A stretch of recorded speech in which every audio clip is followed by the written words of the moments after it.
Hello, good afternoon everyone. My name is Aimee Hazwani and today I'm excited to present my technical report for the subject of Professional English 2, subject code WEB20302 under the guidance of Dr. Farah Idayu. So today I'll be presenting my research entitled The 3 a.m. Study Grind, How Competitive Grading and Social Media Normalizes Sleep Deprivation in Top Tier University in Malaysia. So let's dive in.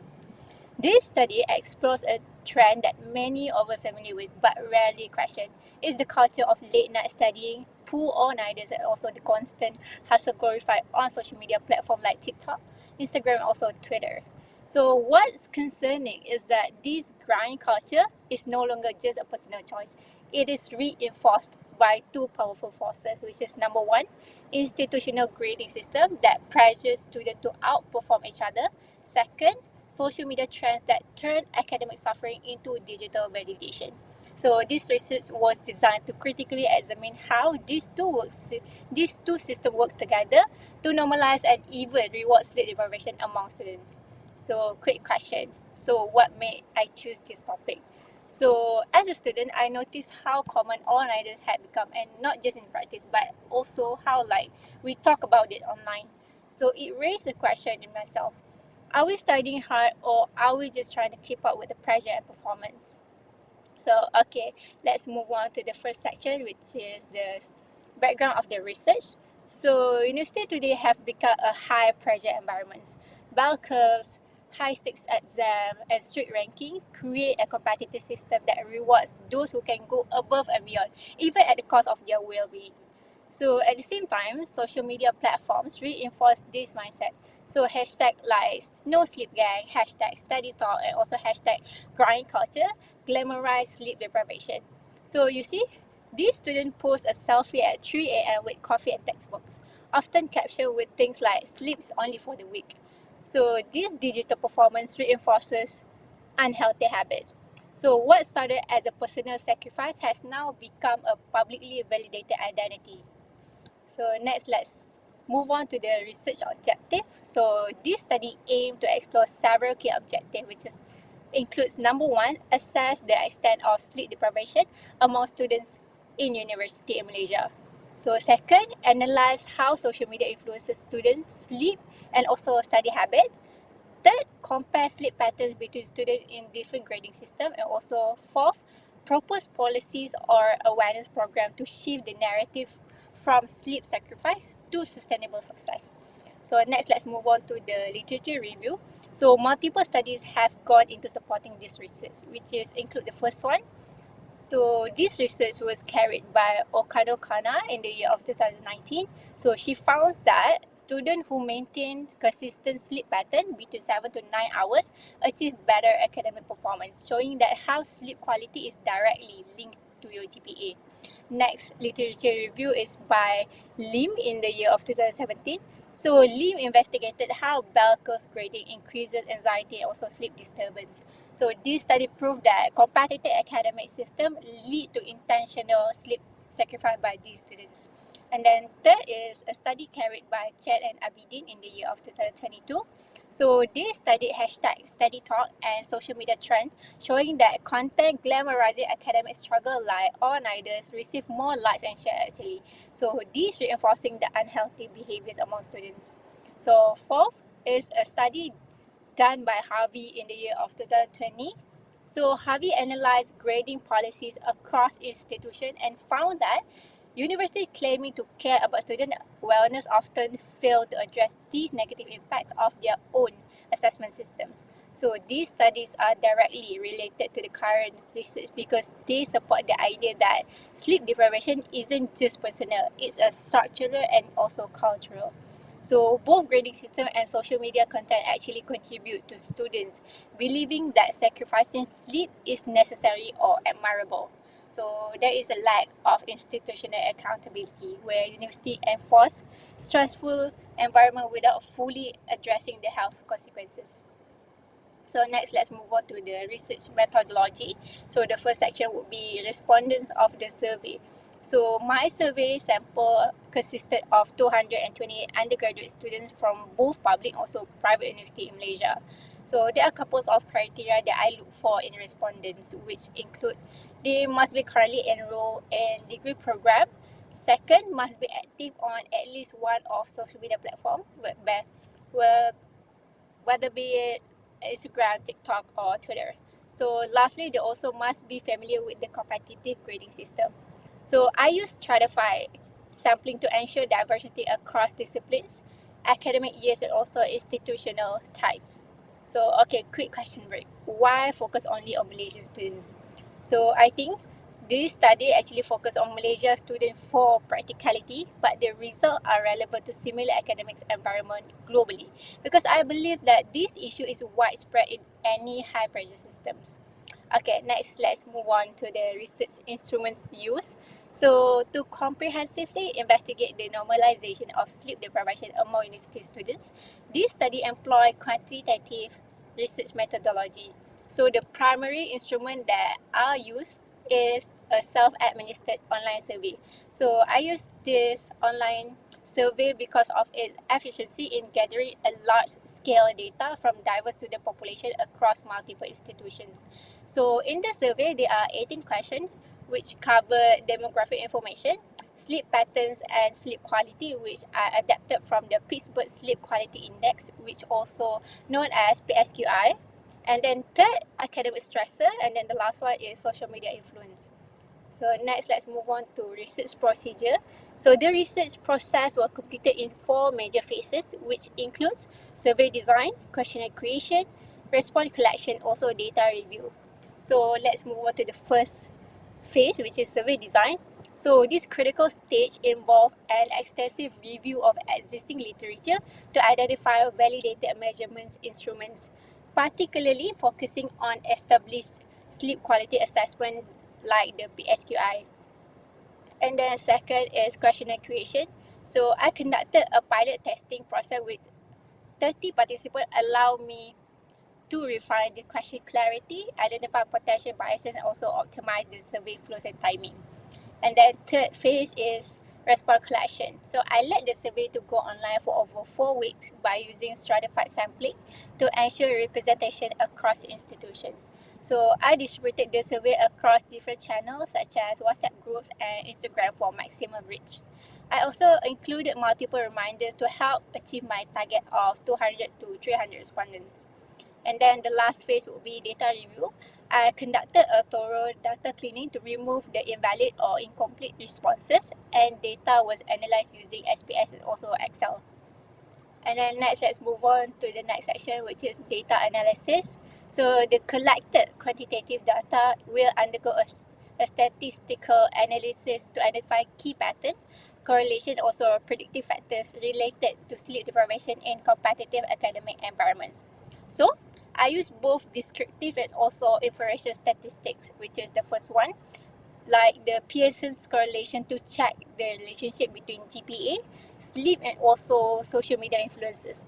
And then next would be independent sample t-test to compare the public versus the private universities. And then next is one-way ANOVA to compare sleep patterns across different courses taken. And then the last one would be visualization was done through bar charts, pie charts, and also a regression model to identify the patterns. And then let's move on to the biggest section, which is findings and discussion. So my findings were eye-opening. So let us go through one by one. So let us go through the first section first, which is demographic information. So from the chart, it shows that a big majority of respondents, that holds 47.4%, fell within the age group of 23 to 27 years old. So this suggests that sleep deprivation is prevalent across different age groups, but it's the most common among mid-degree students. Next, let's see the second chart, which is the pie chart, shows that female students outnumbered the rest by 65%. Therefore, this may indicate a greater awareness or concerns about sleep issues among female students. And then let's move on to the university type. Responses were nearly evenly split between private and public university, with only 7.8% difference, allowing for comparative analysis of grading system impact. So next is the course taken in university. So based on the result, logistics, supply chain, and maritime students were the most represented. This indicates that this field may have heavier workloads, stricter grading, or higher willingness to bring the change to the system. And then the current year of study. So this chart analysis indicates that a large percentage of respondents were in their second to third year who may face the peak academic stress. So these students reported to have higher sleep deprivation, likely due to higher workloads and other harder subjects. And then the last one would be GPA. Despite of sleep deprivation and academic challenges, a total of 53.1% respondents actually scored a GPA of 3.00 in and above, indicating that high achievers who may sacrifice their sleep to maintain these good grades. And then next, let's move on to the second section, which is sleep habit, which are adapted from the PSQI. So first, we measure the frequency of hours of sleep during exam periods. So the pie chart indicates that most respondents experience sleep deprivation at some level. Only 12.7% responded that they have more than 7 hours of sleep, which is recommended by the National Institute of Health, NIH. So this result suggests that many respondents sleeping less than 7 hours is a common part of their daily routine. Okay, next let's move on to the likeliness of sleeping difficulty that is run based on Likert scale from navel to always. So it shows that majority of respondents reported some level of trouble sleeping, with more than half that choose categories 3 to 5 experience it regularly. So next, let's see the third graph, which is frequency of waking up fatigue. So the data recorded the highest proportion of respondents, that holds 35.1%, reporting that frequent fatigue upon waking up, and a notable minority of 29 respondents reported the highest severity level, indicating that they had a chronic fatigue upon waking up. So this contrasting this finding with the earlier question on difficulty of falling asleep, waking fatigue appears more prevalent. So this discrepancy actually suggests that even individuals who fall asleep without major issue may still experience poor sleep quality. So next, let's move on to the dependency on sleeping aids. So the data shows that the frequency of needing sleeping aids among students peaks at sometimes and also often. So this indicates that the majority respondents use sleep aids occasionally to regularly, suggesting a widespread reliance on pharmacological or supplemental assistance for sleep initiation. So other than that, to study the relationship, I measure the correlation between reported GPA, social media engagement, and also sleep duration. However, upon viewing the result, all correlation were statistically non-significant, indicating that no meaningful linear relationship among these variables in the current sample. The near zero correlation between social media engagement and GPA suggests that the time spent on social media does not directly affect on academic success in this cohort. So next, I also run a one-way ANOVA to assess differences in sleep deprivation across the course taken in university. However, the result shows significantly low on overall mean, with only 3.11 hours, which is far below the recommended level. This consistently low sleep hours across discipline, which bear in mind is less than 4 hours. This suggests a systemic academic pressure during the exam, which stems to the experiencing the lowest sleep duration. Next, let's move on to the third section, which is academic stressor. So first is to measure does the university's grading system affects the sleep duration. The result shows response peaks at disagree and also agree, suggesting that there are two distinct student populations. First, the resilient group who may have effective coping strategies. Second is vulnerable group who experience significant sleep difficulties due to academic pressure. So next is what is the motivation for staying up late to study? From the bar chart, we can see that the fear of low grades being the highest ranking, and then the rank follows by a parent expectation at 68%, suggesting that students may internalize parental standards as personal benchmark. So to study this relationship between these motivation variables and also how they affect sleep deprivation, I ran a multilinear regression table through SPSS.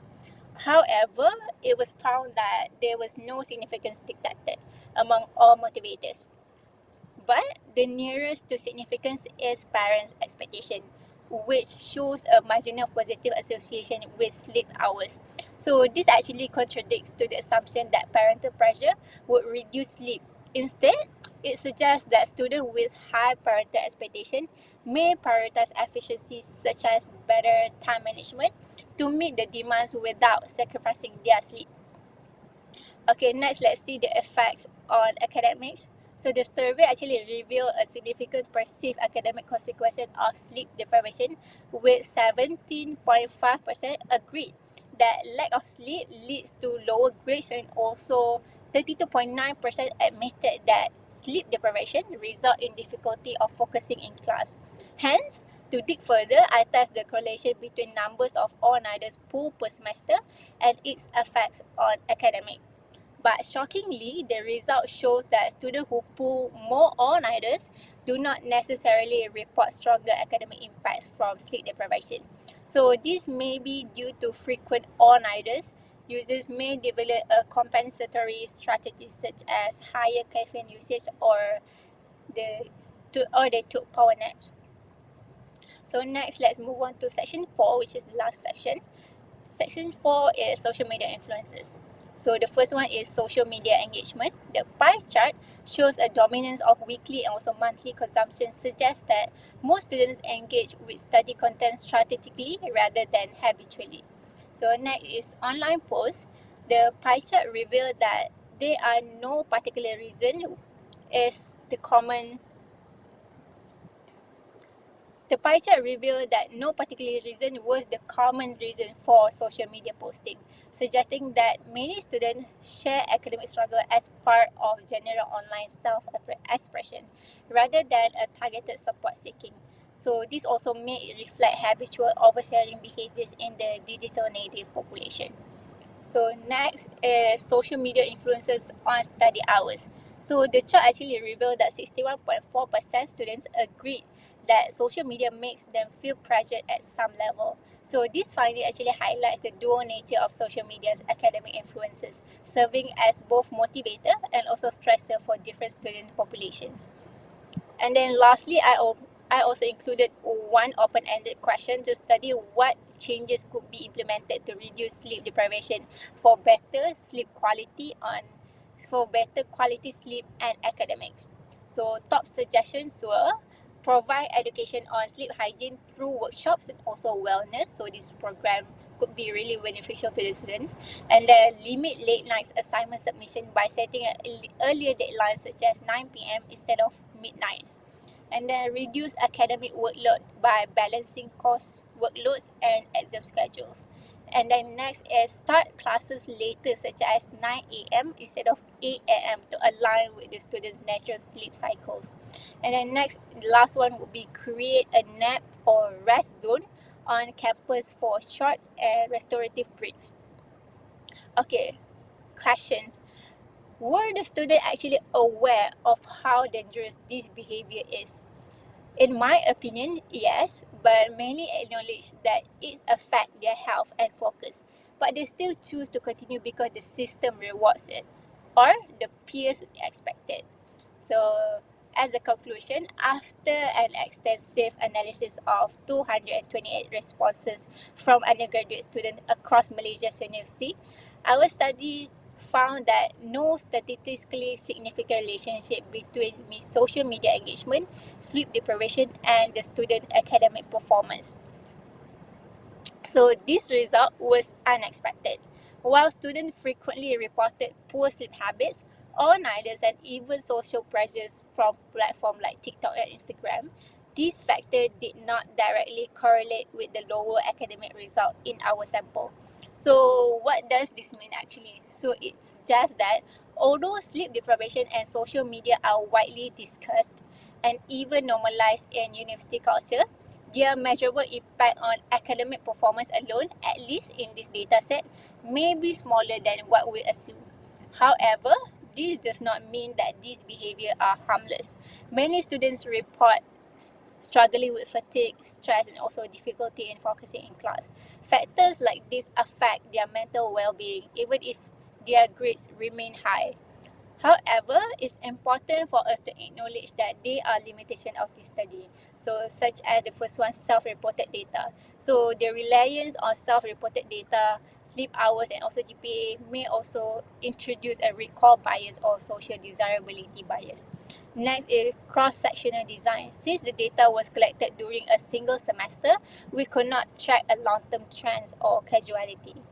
Third is limited measurement tools. So due to time and also budget constraint, I did not use objective sleep tracking tools like actigraphy, which would have given me more precise sleep data. So I think that's all from me. Thank you.